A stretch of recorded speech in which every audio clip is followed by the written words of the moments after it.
आज थिला कार्तिक पूर्णिमा से सकाल जाई भगवान को दर्शन कर आसी घरे बनई सुजी उपमा उपमा बनापी आम प्रथम नहीं जा सिमेई और से परिमाण सुजी आ घरे थे परिवा गुड़ी को आम चुन चुन कर काटिदबा। प्रथम गैस ऑन कर कड़े बसे से गुआ घी नहीं जाते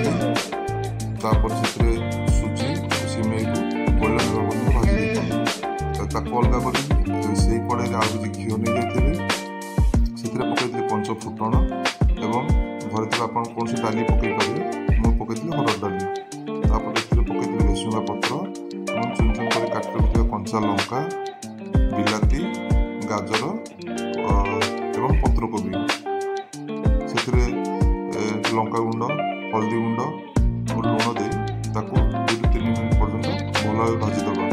भल भाव भाजी सारा पूर्व भाजी रखि सुजी एवं सिमेई से गोलैकी आउ 2-3 मिनट भलसे भाजीदबा। भलसे भाजी सारापर से देवा कि गरम पानी गरम पानी देलापर गैस फ्लेम को कम कर आस्ते आस्ते गोलैदबा। 4-5 मिनट गोलैला आम प्रस्तुत हो उपमा। यह आप